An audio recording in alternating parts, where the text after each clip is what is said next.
Good evening. Welcome to the Township Council Workshop meeting Monday, August 12th, 2024. This meeting is now called to order. Councilwoman Hablitz, please lead us in the salute to the flag. All rise. Pledge allegiance to the flag of the United States of America and to the republic for which it stands, one nation, under God, indivisible, with liberty and justice for all. Thank you. Madam Clerk, please read the statement of public notice. Take notice that adequate notice of this meeting has been provided in accordance with NJSA 10:4-8 and NJSA 10:4-10 as follows. Notice of the meeting was prominently posted on the bulletin board at the municipal building located at 225 Main Street, Little Falls, New Jersey on January 4th, 2024. Copy of the notice was sent to the North Jersey Herald and News and the Record on the same date. Additionally, a copy of the notice was filed in the office of the Township Clerk on said date. A link and a telephone number to join the meeting virtually can be accessed on the Township website at www.lfnj.com. Electronic provisions have been established for the public to participate during the public comment portion of the meeting. Thank you. Madam Clerk, at this time, can you please call the roll? Councilmember Patel, Councilmember Murphy, Present. Councilmember Hablitz, Councilmember Vanchery, Present. Council President Scoba. Present. At this time, we have our Health Officer, John Beagle, from the Clifton Health Department. Mr. Beagle, the floor is yours.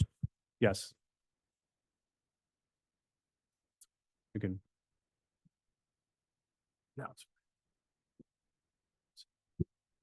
I'll send over. My better side. So good evening, everyone. My name is John Beagle. I'm the health officer for the Township of Little Falls. And I just want to begin by saying I hear statements that Little Falls does not have their own health department. You do. It's us, right? It's me. It's Kimberly. It's the registered environmental health specialists that come here. It's the nurses that do our communicable disease investigations. We are your health department. So please, we are professional. We are accredited, which is a higher standard than most health departments have. We're the first one in Passaic County. So I always like to remind people, we are your health department and we care about the Township of Little Falls.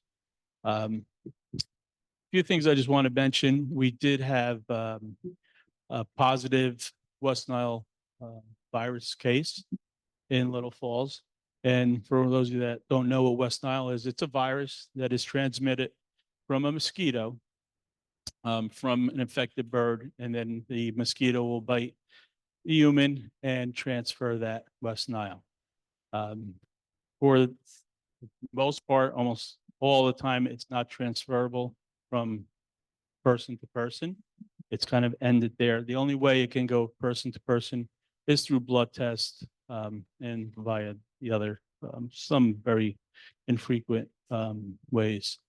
And in blood tests, they have to screen for that. So it's not like you're going to get, when you're receiving blood, you're not going to get West Nile from that. So we have that in place. We work very closely with the Passaic County Mosquito Commission, very, very closely, and they will spray adulticide where any type, and there was 2 sprayings within the last few weeks, I guess within the month, in different locations in Little Falls, Clifton, Wayne, and a few other areas. Anything where there's stagnant water, and that's important for the public to know. Stagnant water is the reason why mosquitoes breed. If they do not have a breeding ground, they will not, reproduce. And it takes a mosquito maybe 5 to 10 days to go from egg to an adult. And the only ones that bite are the females. It's not saying anything bad about the females, but in mosquitoes, it's the female mosquito that does bite and transfer certain diseases. So we work very closely with them.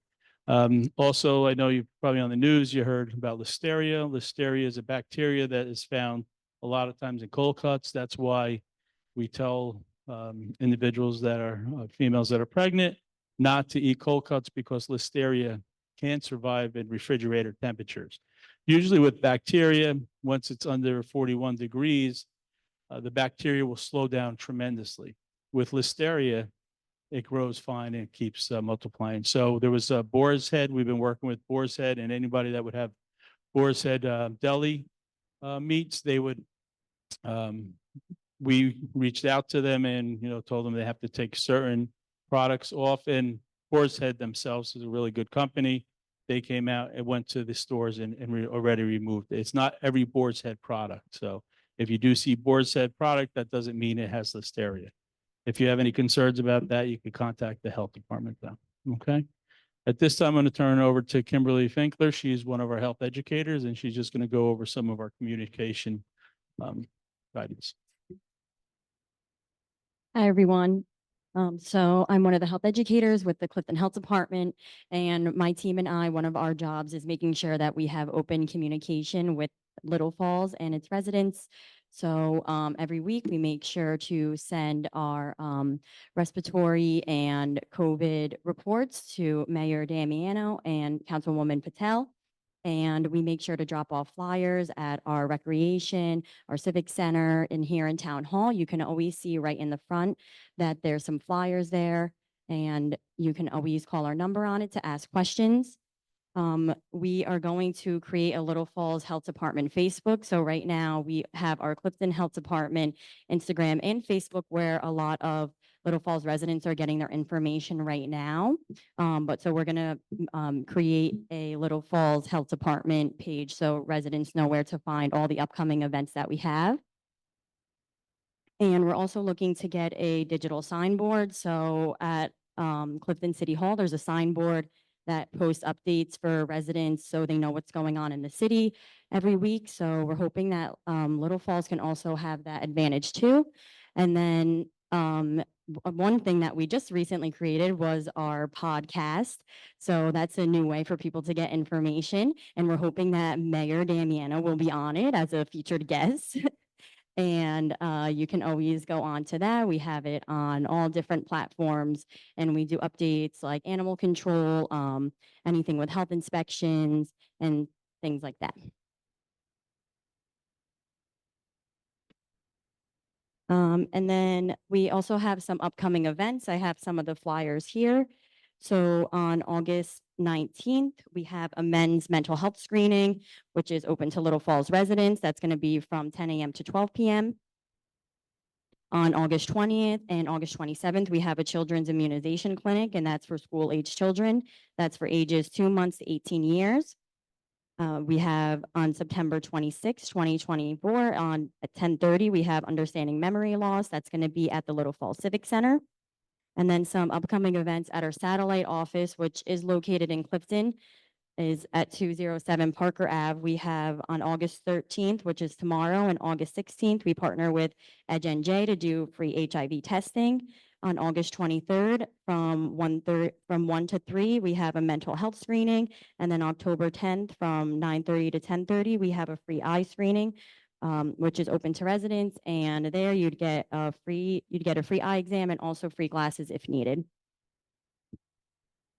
Then some upcoming projects that we have been thinking about for the new school year with coming up. We are partnering with the Banyan School in Little Falls to bring a mindfulness program to the teachers and students. We have our health education presentations that we do every year, which would include hand washing, dental health, and vaping for elementary and middle school children. And we'll be attending the Little Falls Fall Festival. And if you have any questions, I can give you my contact information. I can answer anything that you have. I also wanted to say that we had the pleasure of having Norman Scherzer to our health department in Clifton. We had a nice discussion and nice public health talk. You don't find too many public health groupies, so it's nice to have Norman here. So if anyone has any questions for us or comments, we're finished with our report. And as you know, I will be here quarterly to report certain things. Thank you, Mr. Beagle. At this time, we're going to open it up for those that would like to speak on this particular topic alone. You're welcome to come up to the podium.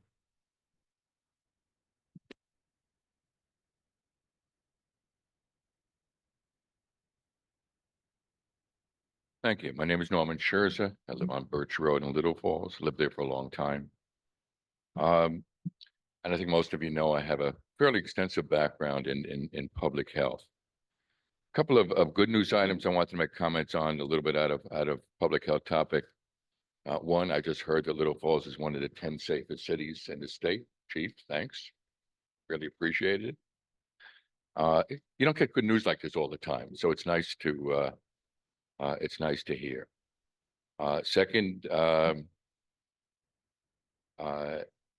had the pleasure of visiting with the health department. I actually spent a couple hours there. And I have a lot of experience with health departments all over the country and all over the world. Some like New York City, where I was assistant commissioner, which are huge. And I got to tell you, this is a first-rate place. And I'm not just paying homage to John because he's sitting here. I was blown away by the facility. I was impressed. There's actually a full-fledged dental chair set up. I think compliments of Delta Dental that donated and what have you. And we spent about 2 hours talking with the staff. I will admit that I was bribed. I was given a gift. I was given two yellow Spaldings, which took me back to the Bronx. It turns out one of their health educators is the nurse, rather, the public health nurse is from the Bronx. So I think there are a lot of things that are clearly that are going on. Oh, I also wanted to mention on the good news front, thanks to several people here, including Council President Scoba, we did finally have a memorial service for 26 victims of COVID.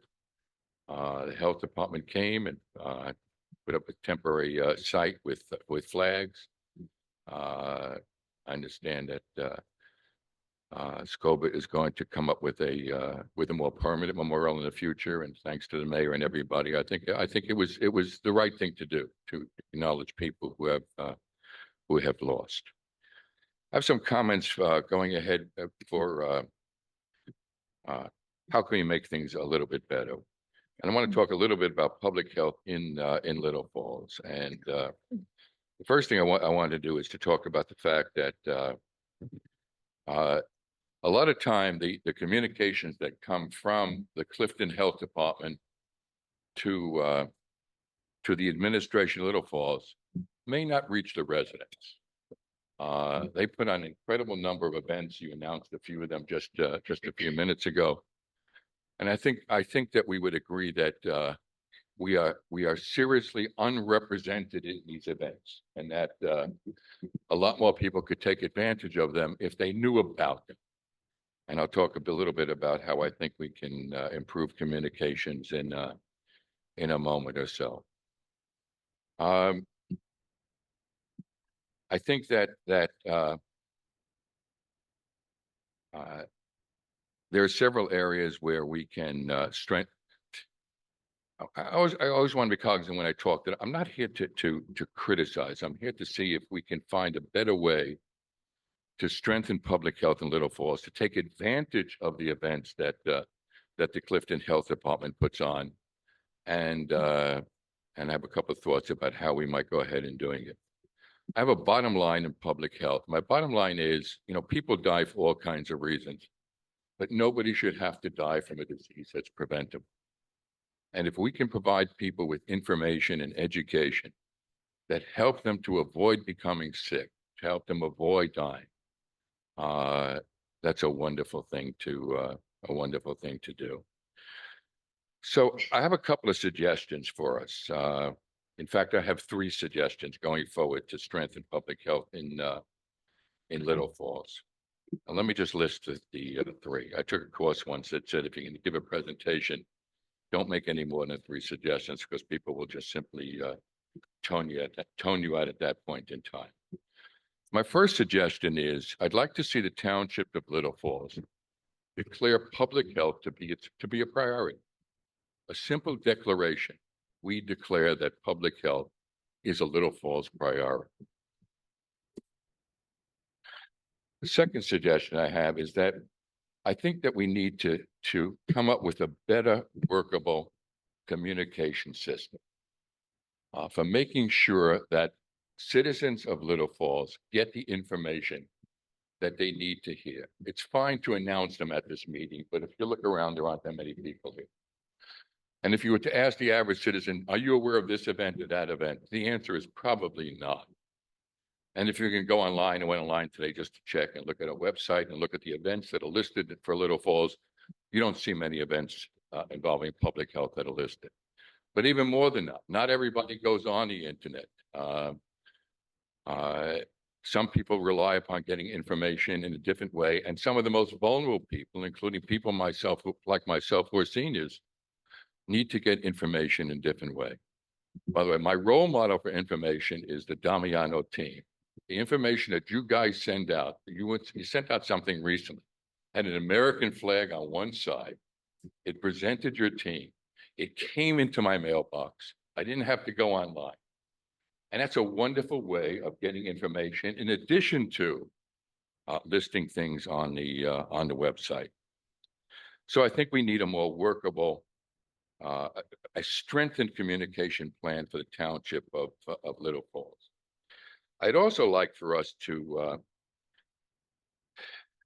dedicate I'm not sure who it should be, Mr. Mayor, but there ought to be a township official who is responsible for the various types of communications that go out involving public health. I'm sure they can take care of other things. But several meetings with Councilwoman Patel. I think she does a nice job announcing things here and what have you, but she's a part-time person. We need to have an official who makes sure that citizens get the information they need, sometimes on a grassroots basis. Maybe seniors at our civic center. I had a meeting recently with a fellow named Pace, John Pace, who's over there, and he'd be happy to spread information more. And it isn't only a question of telling people about a particular event. It's trying to explain, why should you be at that event? What are you interested in, what have you? And if you have a dental chair, and the nicest thing about it, you have a state-of-the-art dental chair, but there was no patient sitting in the chair. So I don't know whether or not kids need to have dental care or whether adults need to have it, but I do think we can do a better job improving communications. And I think having a township person responsible for that would be helpful. And I think that also should include, by the way, I'm glad to hear that you're putting up a web page. When somebody goes to the Little Falls website, on that website itself, it'd be nice to have public health. And I'm sure you guys would be willing to keep it up to date and not just list the event, but explain what it is, who's involved, and how people can benefit from the event. And my third suggestion for public health is the most difficult one of all.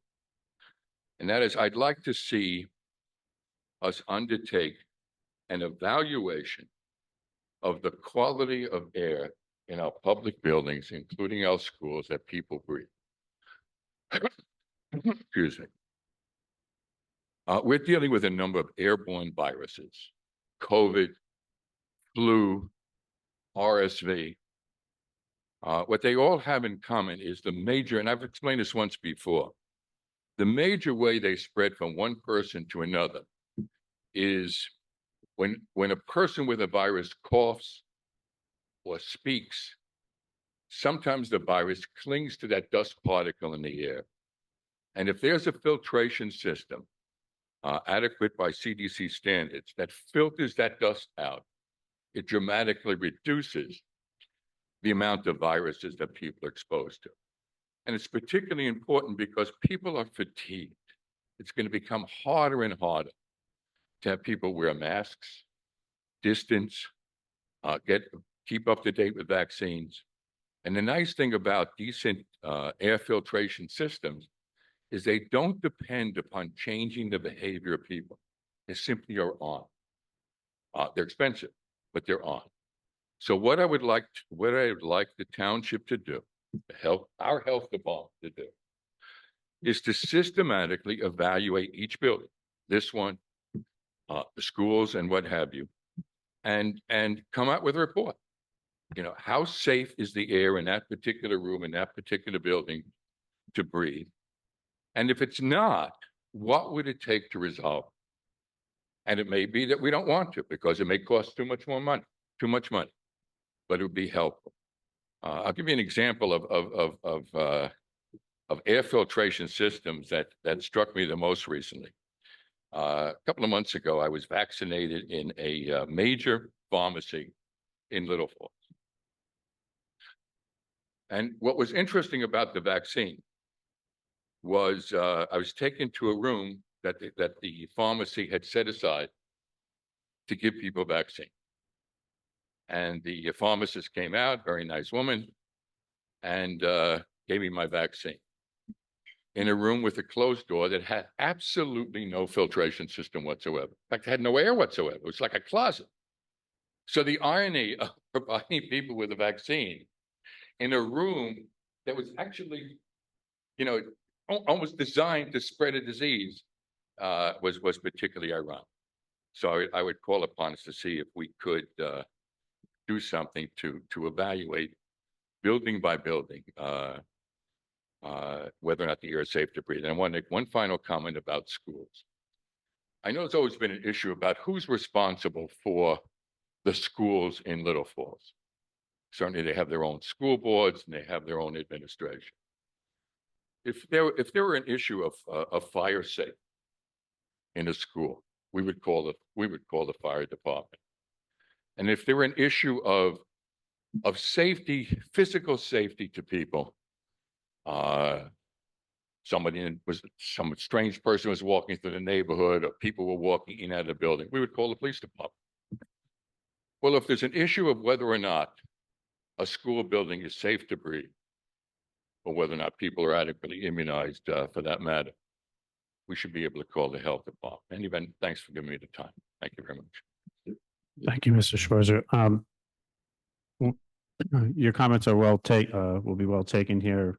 And all the governing officials here can't agree with you more that communication is key to whenever to keep the public informed. Yes, we are in an age where there is a generation that just will use their cell phones and laptops to stay informed, but there's still a big generation that reads mail and would love a newsletter. So we'll definitely take a hard look at that. We are in the process of making a new website. Councilwoman Hablitz, is there going to be a tab, do you know off the top of your head, for public health on this new website? Yes, we are working with the department heads in order to bring that website up to date, and there will be many tabs there. So with the possibility of maybe a newsletter, the new website that will have a tab for health and e-blasts, maybe we can reach a greater part of our community. Does any of the council members have any comments or questions? Mayor?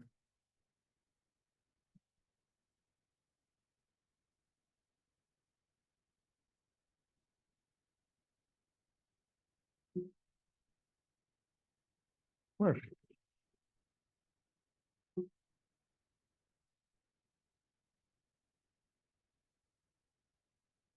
I couldn't agree with you more that communication of all sorts for us in Little Falls as officials to get to residents here in Little Falls is one of the biggest problems that we have.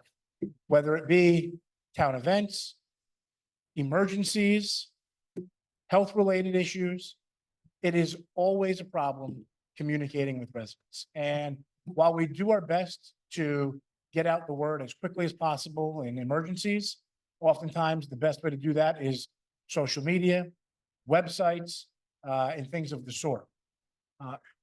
Every event that the health department hosts for Little Falls does go out in an email blast. When it comes in, we send it off to our webmaster. It gets posted on our website and emailed out. To your point, many residents don't check emails or don't have access to the internet. And it may very well be a generational issue. But I have actually found that the younger generation, when I'm out and about at events, asking them, are you signed up for our email blasts in town? People who spend probably 12 hours a day with their screen in their face are not signed up for email blasts. So I don't know that it is just a generational issue. It is not just my grandfather at 97 years old.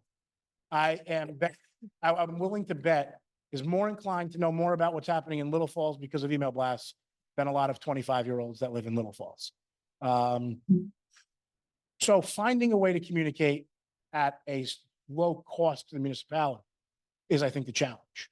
To your point of things hitting your door, and not to cross lines with politics and in public office here in Little Falls, but that is a political flyer that costs to the tune of $3,000 to $4,000 every time one is sent out. And I say that to tell you that that's not a cost that the municipality could take on, that every time there's an event, a $3,000 to $4,000 cost would need to be incurred in printing and mailing flyers for particular events. That's just something that, while I understand the importance of passing on information to residents, I don't know that it's financially and fiscally responsible to burden taxpayers with getting information out at that much of an extreme cost. Finding a way, and I try to do this through my tax letter, which is a mail that already is going to be sent out, by adding an extra piece of paper, encouraging residents to sign up for email blasts, to access our website, to get information that way. Unfortunately, I think oftentimes while they may read it, it falls on deaf ears. And we saw after the first letter that went out in a tax bill advising residents to sign up, a decent jump in the numbers related to residents that were enrolled. But since then, even though I've done it in letter after letter after letter since then, we don't see any substantial uptick in the numbers of residents signing up for email blasts or checking the website. So to that point, you're right. Communication is one of the biggest issues. I'm willing to spitball other ideas or other ways that we might be able to get the word out. I don't know what the answer is sitting here right now, other than what we've been trying to do. I suggest that if we were to evaluate each event that takes place and evaluate how we communicated it, it's going to constantly change. I knew that the world had changed years ago when two of my granddaughters were sitting in the back of my car. And instead of talking to each other, they were texting each other on the phone. I figured it was the end of civilization. We have supermarkets. People walk into ShopRite all the time. Maybe that ought to be a primary source. We need to come up with creative ways that are not very expensive, that are grassroots ways of reaching people with information. And we need to ask people, how can we reach you?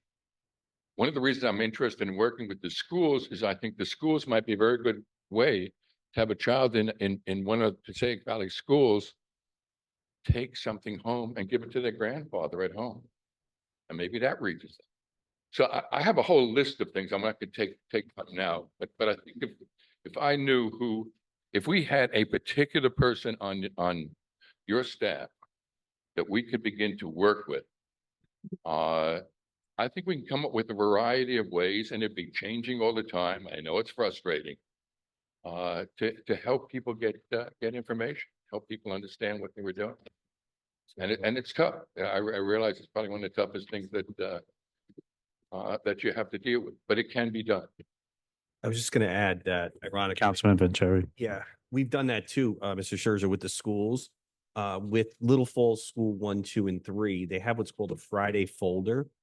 And what happens is a blast goes out with all kinds of upcoming events, flyers and stuff. So we utilize that a lot.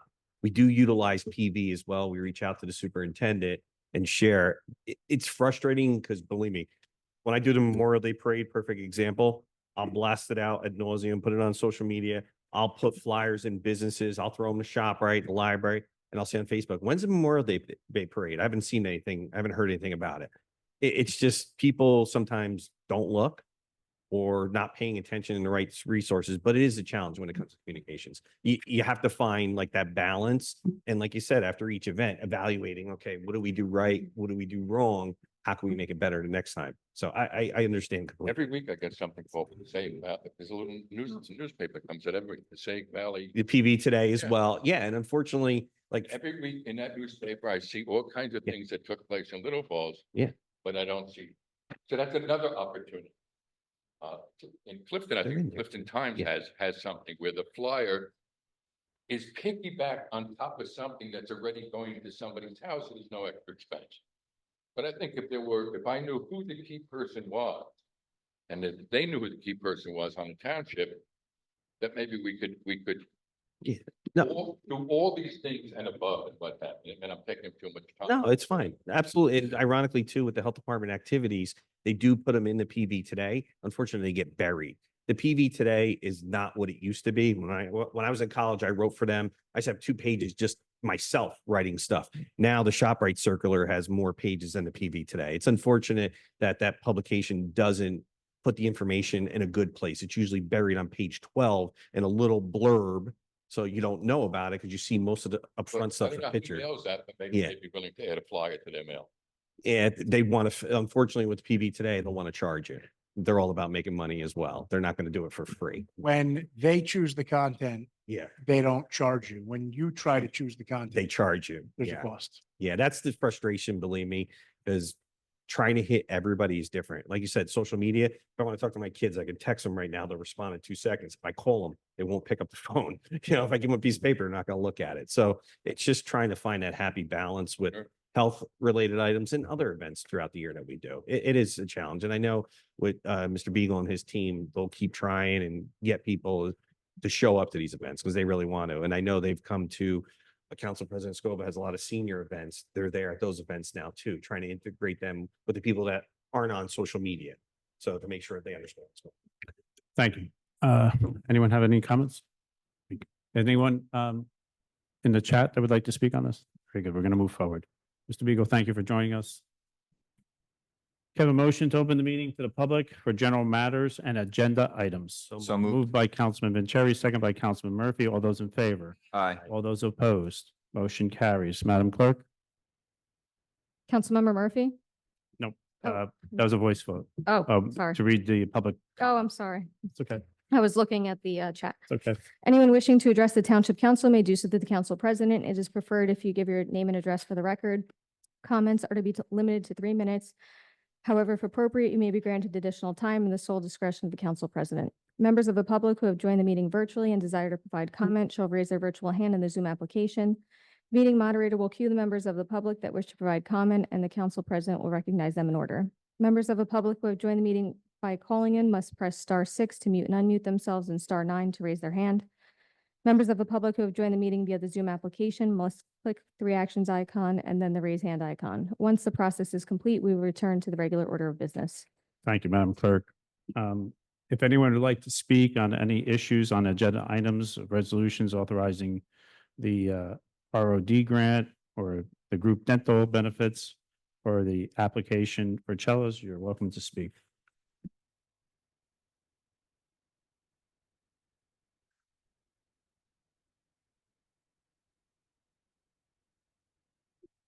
Hello, my name's Sebastian Arboleta from Chella's. This is my mother Diana. My name is Diana Navarro. Good evening. She used to manage it. If you don't mind, if you could just speak closer to the microphone so we could all hear you. So we had recently received an email for the renewal of the license, and we just wanted to come here and talk about it, I guess. I think there was a couple documents that were missing from the renewal from the police department. And I had talking to the sergeant here about it. And I believe I'm missing a couple documents and it wasn't renewed. And I wanted to, I'm just trying to get it, I'm not very good at this, I'm sorry. But we're trying to get it renewed. So, because like I said before, we were trying to get it sold, and I don't really want to be an issue for anybody in Little Falls. I know I haven't been very good in the past, and I've been working with Sergeant Marcato here, and he helped me figure out how to get more organized and have more documents in place. But some of those documents I could not find, and that, obviously that's on me. But I'm just trying to get it sorted out, and it's been a hard year and a half. We're pretty much at bankrupt at the moment. I had to move back in with my mother recently because I couldn't pay rent, and the business has been doing very badly. Obviously, because we have to close at 8. Not many people, nobody will really work there. So I'm also going to school in my last year of college. I'm trying to finish that up. So we don't really be open here and there whenever I have some time. But yeah, I'm just trying to push through, I don't want to be a problem for anybody anymore, Obviously haven't been doing well myself running it. So I don't know, I'm just asking for help here and so I can sell it, because the limitations that were placed on us is really holding us back from being able to sell it and, just, you know, uh be done with it, a continuous problem. I believe this was a punishment that the business was closed at 8. So actually we cannot do any business with 4 hours. So the income was very low. We are really bankruptcy. I was paying everything. They can pay nothing right now, even the electrical. That's it. I'm trying just to keep the business so we cannot lose everything because it was a big investment at first. But I don't understand because said the punishment was to close a date, but was more than 1 year. Actually was like a year and 4 months or 3 months. So we was asking to court, so when it's finished, because I don't know what to do. Really, it's crazy. And I understand what happened there. Well, we have to take responsibility, but it's 1 year and 4 months. Right now, he's 1 year close to finish his career in the university, which I'm paid because he cannot pay anything. And right now we are trying to sell the business, but it's very difficult to sell the business with the punishment to close a date. So nobody wants it. The kitchen is closed long time ago. So we don't know what to do. We only want to at least sell it to get something from the initial investment there. So I'd like to know what we can do to get our full license again so we can sell it. Also, on that note, I've been for the last year working pretty closely with my realtor to try to sell the business and everything. We've had a pretty decent amount of buyers for it, but it's like I said, once they find out what the limitations and all these things, that they become very unsure about the liquor license and they get scared off. So it's also preventing me from being able to sell it, like I understand, like I I didn't do what I was supposed to do. Maybe even recently, I haven't been very focused on it, but I'm just trying to,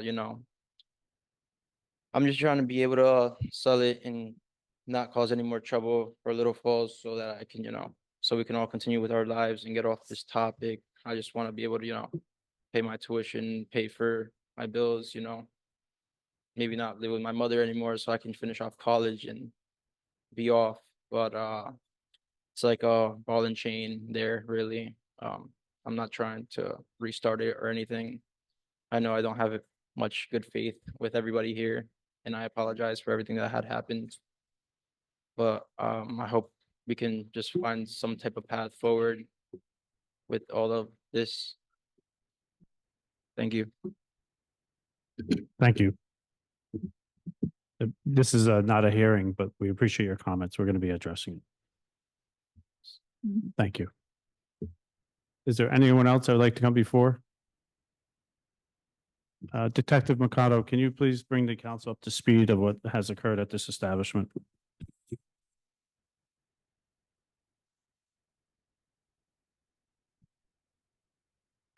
Good evening. John McCall, Detective Sergeant, Little Falls PD.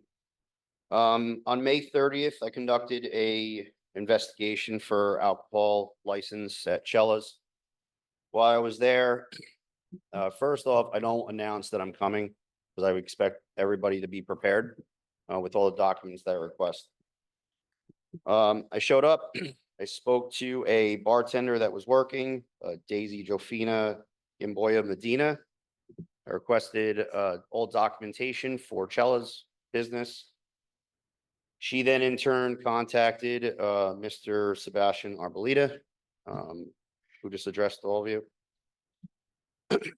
Requesting where everything was, which was in an office. I was then provided with a folder that only had the manual, the ABC manual. I asked where everything else was. Mr. Arbolita explained that whatever is there for the business is in that folder, which it was not. I then left the 7-day application explaining what I want, which indicates all the invoices, books and records, cash flow, payroll, information on the devices, any records of all proceeds within the last 5 years, as well as the delivery slips for the last 12 months. Excuse me, can you please explain what delivery slips are? Sure. It's how he's getting his liquor, whatever companies he's using. He should keep receipts, invoices after he signs whatever it is that he signs for the products that he's getting. And he's supposed to hold on to those for 12 months. And this is because establishments of this nature must buy through qualified vendors and can't buy any alcohol through secondary parties. Right. June 10th came around after we left on after May 30th. I attempted to contact Mr. Lawrence Kalahari, which is Mr. Arbolita's attorney from the last time, who then in turn failed to contact me. I left several messages. Some time went by because the 7-day request went unanswered by anyone, including Mr. Kalahari or Mr. Arbolita. On the 11th of June, I contacted the ABC themselves and advising them of what I was currently dealing with the lack of cooperation and providing any information for my inspection. I was advised that the ABC still has, I guess, pending issues from previous incidents at Chella's that are still being handled by their prosecutors. They advised me to kind of write it up, report, and then send it over to them, and they would include it with whatever they have. I advised Chief Prawl also of my findings and what I was also dealing with.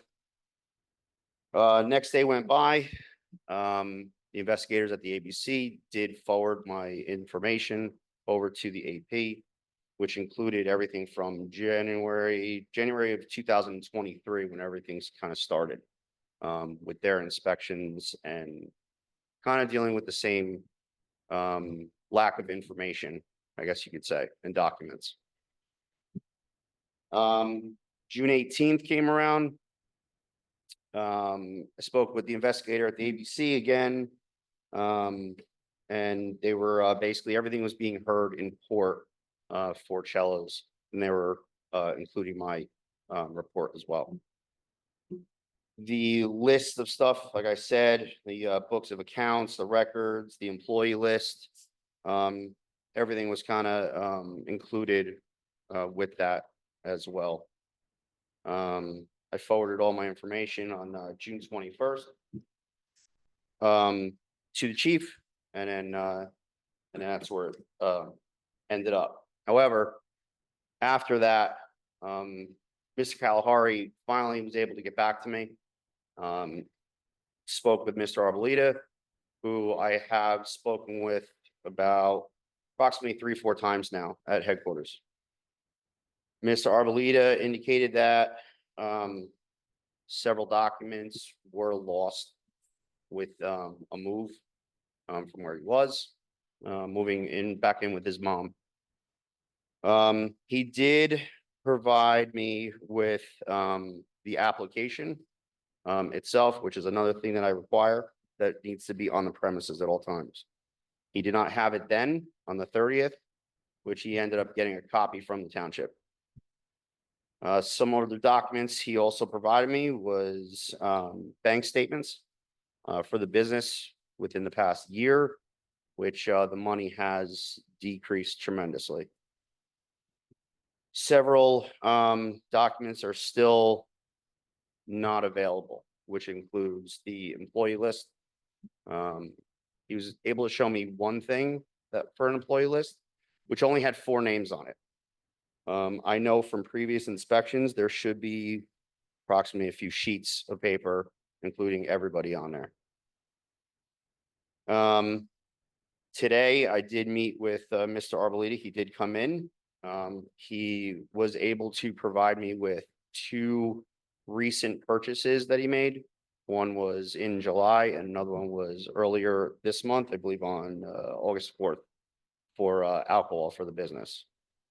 Other than that, there's nothing else as far as delivery slips, receipts, invoices, nothing for the past year. And that's pretty much where we're at currently. Does the council have any questions for Detective Mikado? Mayor, do you have any questions? Mr. Detective, I just want to circle back. When we did have the hearing, it was for days closed. Was that not correct? I think. Correct, and I believe it was in December. Right. It was not about hours. It was days closed, correct? Days. Okay, thank you. Thank you. Chief Pearl, do you have anything to add to this renewal? Yeah, just want to put everything into context here, if I can just summarize. So Township of Little Falls, I think we have about 16 liquor licenses. We have a number of pockets. We have 2 club licenses. And when I took over the department in 2022, I appointed Sergeant Moncado as our ABC compliance officer. In 2023, that was a learning curve for all the, liquor license establishments within the township. Sergeant Moncado hit most of the businesses with that 7-day compliance letter. So administratively, we are required under Title 33 to do these inspections. And we have to, go through all their employee lists. We have to go through, sources of funding. And Sergeant Moncado has a very long and extensive list. In 23, other than one business, there were people that had issues. But the Madam Clerk can attest to this. Once we gave the businesses the 7-day letter back in 2023, numerous business owners came to town hall, were getting their documentation, they were getting their paperwork all in order, and Sergeant Moncado was able to successfully inspect and check off. And therefore, I recommended to the council in 23, okay, we can renew everybody's liquor licenses. We did the same type of inspection in 2024, and there was one business holder that had issues.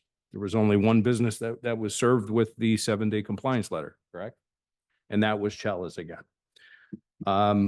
The liquor, I have to make that recommendation to this council that they're compliant and we feel comfortable that they are running their business according to the state law. We were unfortunately able to make that recommendation to this council. And we did that in June. Not to take anything away from Mr. Sebastian, but to be a responsible business owner, May 30th, when you're served with a 7-day letter, you have 7 days to get compliant. He wasn't compliant. Fast forward to June, numerous phone calls and attempts of Sergeant Moncado to try to get the business compliant went unanswered. And we are now August 12th.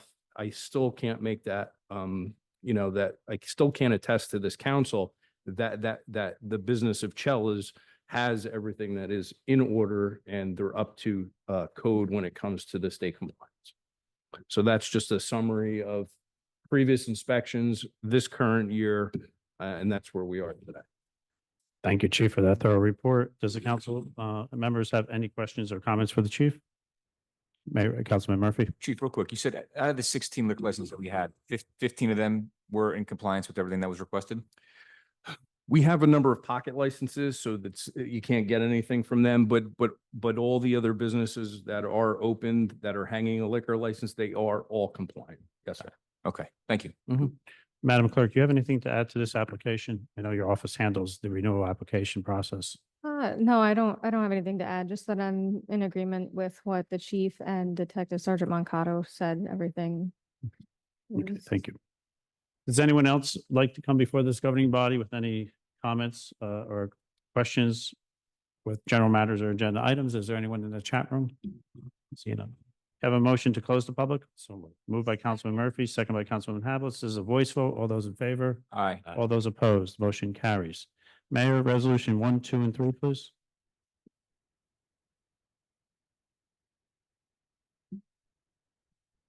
All right, hopefully the battery holds up in this microphone. The first is a resolution authorizing to apply for funds from the NJDCA under the fiscal year 25 Royd Grant Applicant Program. This is a grant that the municipality is allowed to apply for annually. Last year, the township was successful in securing a $20,000 grant. It assists or allows for programs for those individuals in the municipality with special needs. The library acquired the grant last year. This year, they indicated that they still had some leftover funds and were not interested in applying, but our recreation department was. So this is a grant application in an attempt to secure some grant funding to allow our rec program to potentially expand their program that they have now for our individuals in town that have special needs. So it's a grant application under that program. Are there any questions on item number 1? All right, item number 2 is a resolution renewing the group dental benefits program. This one is about as self-explanatory as any one item that has ever been on this agenda. And we're simply looking to renew the dental benefit program for the municipality. Any questions? And the third, as we've just discussed, is a resolution denying the application of Chella's Restaurant and Bar for renewal of a plenary retail consumption license. Any questions on it? All right, other than those 3 items, Council President, the only other items on the agenda tonight are applications for some raffles, whether it be for parents, football parents association, cheer parents association, and OES chapter number 224. So other than that, that is the items of this evening. Mayor, would you like to bring the governing body and the public up to speed with streetscapes or water issues or any other issues? First, so today was the first day that our contractor for Stevens Ave was on site. I drove by just a little while before this meeting and was very pleased to see the amount of progress that they made in one day. They have removed all of the curbing from Walnut all the way down to the parking lot and have already began to install probably about 30 or 40% of the total curbing that was removed. So they made some tremendous progress on day one, hoping that they will continue to make great progress because we are hoping to have at least that side of the street completed before the start of the school year. So that is moving along. The parking lot, we continue to have the same thorn in our side, which is PSE&G not relocating the poles. I have now been in contact with a couple of individuals from PSE&G who are a little bit higher up, and they are trying to get the Metro Division to expedite the relocation of those poles. We're currently waiting on that. Once that is completed, the water company is also moving the hydrant. They have been very cooperative and are scheduling the relocation of that. Once that is completed, the contractor only has a couple of days worth of work to finish putting down the base coat and then to put the top coat across and finish the sidewalk in the front. Unfortunately, the sidewalk's not completed because they're waiting to run electric through that area as well. So it is really the electric that is holding up this entire project. So we're going to continue to push PSE&G to try to get that done. Like I said, we are in the home stretch and there's only about Less than a month. there's only a couple of days worth. There's only a couple of days worth of work from our actual municipal contractor. So we would like to really get that concluded ASAP. Unfortunately, that continues to be the holdup. So we are plugging through with that. Any other questions from the council or any other projects that they are looking for insight on? All right, that's it, Council President. Thank you, Mayor. Have a motion to approve resolutions A, B, and D. We'll take C separately. Moved by Councilman Vanchery, second by Councilman Havelitz. This is a roll call for resolutions A, B, and D. Madam Clerk, call the roll. Councilmember Murphy? Yes. Councilmember Havlet? Yes. Councilmember Vanchery? Yes. Council President Scoba. Yes. Can I have a motion to approve Resolution C? So moved. Moved by Councilwoman Vanchery, Second. second by Councilman Murphy. Madam Clerk, call the roll for Resolution C. Councilmember Murphy? Yes. Councilmember Havlet? Yes. Councilmember Vanchery? Yes. Council President Scoba. Yes. Madam Clerk, read ordinance 1497, please. Uh, Oh, I'm sorry. Can I have a motion to approve the following raffle applications? So moved. Moved by Councilman Murphy, Second. second by Councilwoman Hablitz. This is a roll call to approve the Little Falls Football Parent Association, the PVRS Passaic Valley Football Cheer Parents Association, Passaic Valley Football Chair Parents Association, and the OES chapter on premise for 50/50, and the raffle for the OES chapter 224 on premise. Please call the roll. Councilmember Murphy? Yes. Councilmember Havlet? Yes. Councilmember Vanchery? Yes. Council President Scoba. Yes, Madam Clerk, read ordinance 1497. Introduction of ordinance number 1497, an ordinance entitled 2024 Little Falls Salary Ordinance with a second reading and public hearing scheduled for August 26, 2024. Thank you. Can I have a roll call for 1497? Did I do that already? Motion. Can I have a motion to introduce ordinance So 1497? moved. Moved by Councilman Vanchery, second by Councilwoman Hablitz. Please call the roll to introduce 1497. Councilmember Murphy? Yes. Councilmember Havlet? Yes. Councilmember Vanchery? Yes. Council President Scoba. Yes, Councilwoman Hablitz, lead us off with council reports, please. Thank you, Council President. So just a few library updates. This week at the Farmers Market, we had the library there for a community outreach tent. It was a great day. They had some library card signups and everyone enjoyed having them there. They had a raffle with a little s'mores kit, and I believe someone, maybe by the name of Vanchery, maybe not Chris, but Evan, might have won that raffle. So congratulations to Evan Vanchery. This week, or I should say in the month of August, they have some really great programming coming up. They will have the Yankee Stadium organist, Ed Alstrom, there at the library on the 20th at 6:30. You do have to register at the website, but that should be a very interesting night. There's also a Polish cultural celebration on August 23rd at 5 p.m. Stop by for Polish food and traditional dancing. And lastly, the library has also added another little library. For those of you who do not know, they're little boxes that have been put around town that have books that you're allowed to take and then put books back when you want to. There was one that was donated by Patty Swanee, a local resident. It had been vandalized, and she actually and her family fixed the little library, and it was placed in the park area at the corner of Morningside and Jacobus. There are others. There's one by Wilmore Park. There's one by Sikorsky Park. There's one down at the rec center. There's one down at the Morris Canal. So if you've never stopped by one of the little libraries, you definitely should take a book, add a book. It's really great. The farmers market's going strong. We have Produce Pete recently as a special guest for the Peach Festival. We also had the wonderful sounds of a local resident, Misa Ray, this Sunday. And this week coming, we will have Tie-Dye Sunday at the market with local Traps Teas. The market is open every Sunday from 9 to 2 here at the municipal building parking lot. Our movie nights will continue this Wednesday at Wilmore Park. We'll be showing Wonka, and our food vendor will be the Little Falls Shack. Films will begin at dusk. So bring your chairs, bring your blankets, and come on down and have a great time. Just a reminder, there is a new policy in place that children under 16 must be accompanied by an adult in order to watch the movie. And lastly, it's almost that time for our townwide yard sale. It will be held this year on Saturday, the 14th, with a rain date of the 15th. You can register at Community Pass, which is on the Recreation website. That's all I have. Thank you, Councilman Hablitz. Councilman Vanchery. Thanks, Council President. And yes, I can confirm that Evan did win a raffle of a box of s'mores, and he's waiting for me to come home to probably light up the grill to put them on for him. So thank you for that. It was nice. Just some updates from me. blast is going to go out this week, and I'll put some flyers around town, getting back to like how we communicate this. The annual 9/11 ceremony is going to take place, of course, on September 11th, rain or shine, at 6 p.m. at Wilmore Road Park. So hopefully everyone can be there. Just working on putting together the program, have some guest speakers as well as some performances. So like I said, 9/11 at 6 p.m. at Wilmore Road Park.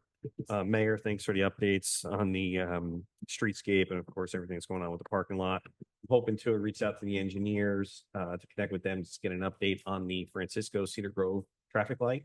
I know we keep hearing it's coming, it's coming, it's coming, and maybe you got an update before I did because I didn't get a chance to hear from the engineer, but figured to ask you real quick. Last 3 months, it's always, it's always a month away. I keep hearing every week, I know. So I figure at some point, hopefully next month, a long time coming. I know Sergeant Moncato's outside. He's got a lot of history with that one as well. So hopefully it finally does come through fruition. I'm also working with our engineers based on a meeting we had last month, myself and our clerk, Mrs. Kraus, with the county changing our speed limit on some 3 county roads from 35 to 25. Just need the engineers to pull together some mapping that's required. So I'm going to follow up the engineer tomorrow, hopefully get that done because the county had said try to get it to us by the middle to the end of the month of August. So we'll get that done. That's something else. I do also want to say thank you to a bunch of people from last week. You know, obviously with the weather, we had one of those storms again where all of us that live along the Peckman River stress out for a few hours. Big kudos to Mayor Damiano, Chief Prawl, our OEM department, of course, Sergeant Moncato and his staff, as well as the DPW. You know, everybody was out there monitoring the situation. And luckily, you know, the water did recede and there was no flooding. Also thankful to Commissioner Lazara as well as Senator Corrado. You know, we reached out to both of them to see if they could help with some things that were taking place. Both of them came by, spent some time showing them the area along the Peckman on the Cedar Grove Road side, as well as an area by Hobson Ave. And both are, you know, have offered their assistance, whatever they need. Senator Corrado had mentioned that Assemblyman Barless, who unfortunately was dealing with his own water situation where he lives last week, has reached out to the DEP because I know this is something that Mayor Damiano and others have been involved with. It's just having conversations with all the parties that matter, you know, Woodland Park, Little Falls, Cedar Grove, Verona, as well as Passaic County and Essex County to address the constant concerns with the Peckman. So hopefully that will come to fruition to help out with the bank stabilization because there is a lot of erosion that's taking place. So, you know, thank you, Mayor, for all your help with that. And hopefully, you know, our elected officials across the different facets, whether it's state, local, or federal, are going to help address this because it's a long time coming. That's it for me, Council President. Thank you, Councilman Vanchery. Councilman Murphy. Thank you, Council President. Now, Councilman, we may want to have Sergeant Moncada look into that win for Cherry over there. Make sure there was no collusion in that raffle drawing over there. Councilman, he filled out the form. I got a phone call today. He said he won. I had to take him to the library. So, so real quick on Domestic Violence Prevention Committee, we do have a meeting tomorrow night in the upstairs room of the Community Center Hall at 7 p.m. So looking forward to that. We did take a break in July, so we'll have a lot to discuss tomorrow night. So anybody that wants to join, feel free to come out.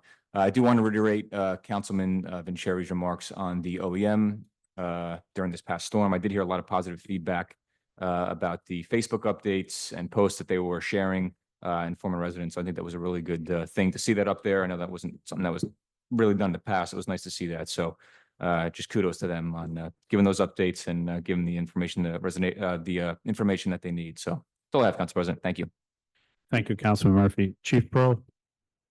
For us, you don't have a microphone. I'm sorry. Mayor stole it. Okay, no report. I'm happy to tell the public and the governing body we have 10 veteran banners that will be going up. Technical Sergeant Leonard Romaine, who served in the World War II U.S. Army, and he was a Bronze Star recipient. Charles Moen, who served in World War I U.S. Army. Sergeant Edward Moen, who served in World War II U.S. Army.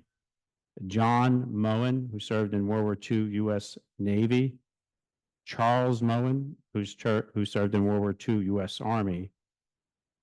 Petty Officer 3rd Class Herb Brichter, World War II U.S. Navy. Sergeant Bert Brichter, who served in the Vietnam U.S. Army. Electronic Technician Mate 2nd Class Henry Wagner Jr., who served in World War II U.S. Navy. Captain Herb Brichter, U.S. Army, Bronze Star. Boston's mate, second class, John Serafine, who served in World War II U.S. Navy Combat Action Ribbon.